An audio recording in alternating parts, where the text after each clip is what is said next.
क्या बात है दामाद जी? इस पे आप इतने चौंक क्यों गए?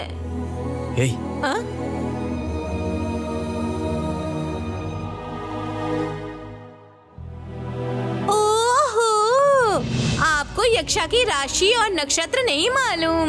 लवन्या, आप अपने बताइए। मुझे मेरी राशि और नक्षत्र नहीं पता।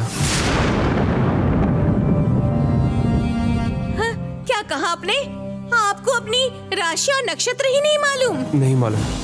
मैं अनाथ हूँ, ऑर्फनेज में पला बड़ा हूँ, इसलिए मुझे मेरा डेट ऑफ बर्थ भी सही से नहीं पता। जिस दिन कोई मुझे ऑर्फनेज में छोड़कर गया था, मैं उसे अपना जन्मदिन मानता हूँ।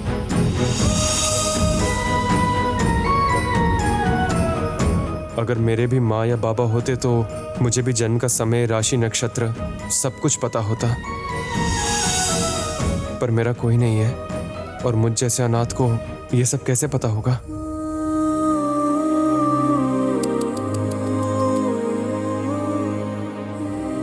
अरविंद, प्लीज आप अपने आप को अनाथ मत कहिए, मुझे अच्छा नहीं लगा।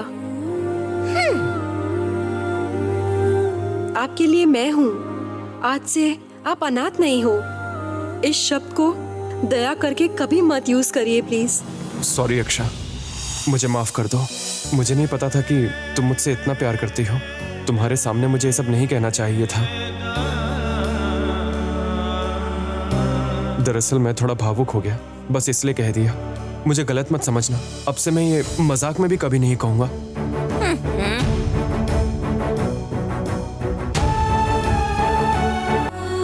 ठीक है स्वामी जी, आप देवी के नाम पे ही पूजा करिए। पंडित जी, अरे ये तो बहुत गलत है जी। हमारी जिंदगी अच्छी होनी चाहिए, यही दुआ मांगने के लिए हमें प्रार्थना करनी चाहिए। ईश्वर के नाम पर पूजा करने के लिए तो हम यहाँ आए हैं, क्यों जी? ऐसे परेशान करोगी मुझे मालूम था, इसीलिए मैं घर पे छोड़ के आने वाला था। अब यहाँ नौटंकी शुरू।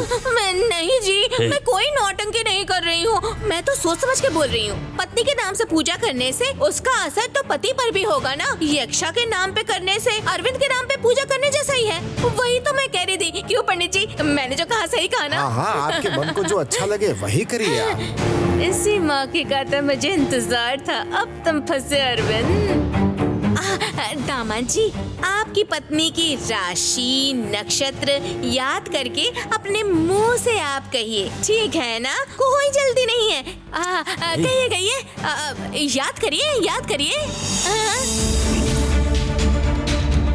राशि नक्षत्र नहीं मालूम, कोई बात नहीं, नाम तो बताइए। दर्शिनी। दर्शिनी का? हे भगवान, दामाद जी, आपकी पत्नी का नाम यक्षा है, दर्शिनी नहीं। हे ऊपर वाले, जिससे शादी की वही साथ में खड़ी है, लेकिन नाम किसी और का ले रहे हैं। क्या ये सही बात है? अरविंद, ये क्या कहा आपने? पहली बार में ही ऐसा गलत काम कर दिया। मुझे माफ कर दीजिए, सच में मुझे यक्षा की राशि नक्षत्र नहीं मालूम। पुजारी जी के पूछते ही अपने आप दर्शिनी का नाम मेरे मुंह से निकल गया। शायद इसलिए क्योंकि अब तक मैं मंदिर आके दर्शिनी के लिए प्रार्थना किया करता था।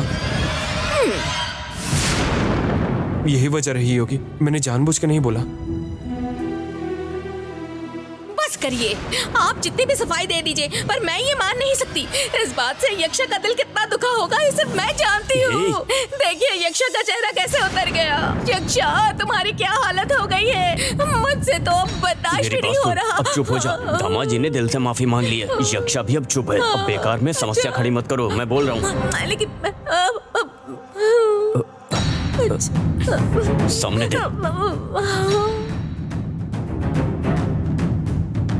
हे माँ, दर्शिनी मुझे यहाँ अकेले संकट में छोड़कर चली गई। उसे दिल में रखकर मैं यक्षा को चोट पहुंचा रहा हूँ, उसे जिसकी कोई गलती नहीं है। मैं जानता हूँ कि ये गलत है, लेकिन इसे मैं सही कैसे करूँ ये समझ नहीं आ रहा। आप ही मुझे रास्ता दिखाइए माँ। ओम भूर्भुवः स्वः, ओम भूर्भुवः स्वः, तत्सवितुर्वरेण्यं भर्गो देवस्य धीमहि धियो यो न प्रचोदयात्। ओम नमः शिवाय, ओम नमः शिवाय, ओम नमः शिवाय, ओम नमः शिवाय, ओम लक्ष्मीभ्ये नमः, ओम लक्ष्मीभ्ये नमः, ओम नमः शिवाय, ओम नमः शिवाय। माँ के आशीर्वाद से आप दोनों पति पत्नी हमेशा खुश रहेंगे और संतुष्ट रहेंगे। देवी माँ का आशीर्वाद हमेशा आपके साथ रहेगा। ओम शक्ति पराशक्ति, ओम शक्ति पराशक्ति, ओम शक्ति पराशक्ति।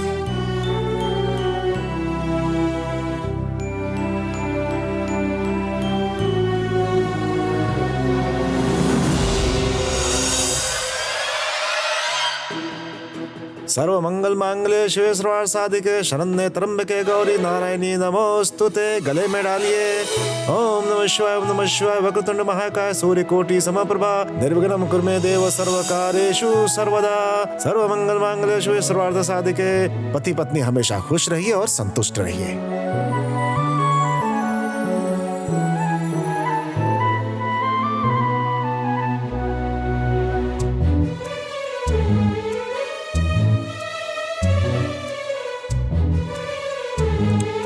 हाँ चलो। सुनिए जी, नई नई शादी हुई है, इन्हें अकेले में बात करने दीजिए। हम भला बीच में क्यों आए? चलिए चलिए ना। सॉरी यक्षा, गलती से दर्शनी का नाम मुंह से निकल गया। जो दिल में था वही कहा ना, उसमें कुछ गलत नहीं है। जो भी है ना, मैं एक आम लड़की जैसी हूं ना अरविंद।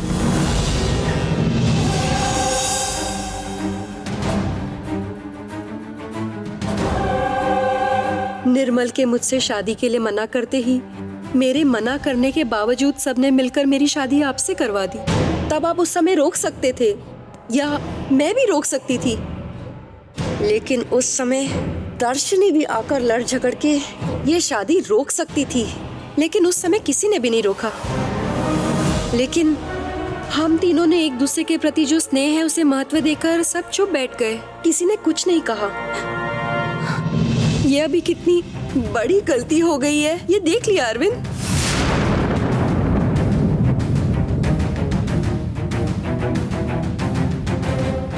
जब बात नहीं करनी चाहिए थी तब बात करके, और जब बात करनी चाहिए तब चुप रहकर। कहते हैं ये दोनों ही जीवन में हर समस्या का कारण है।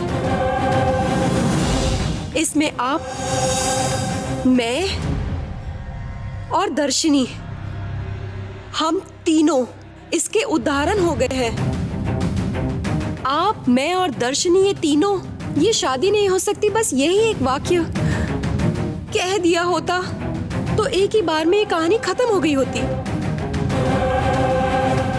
अब देखिए, हम तीनों जीवन भर कष्ट का अनुभव करते रहेंगे। अभी जो मैंने कहा है, ये सब आपके दिल को बहुत कष्ट पहुंचाया होगा, मुझे मालूम है। लेकिन मैं भी चुप नहीं रह सकती ना।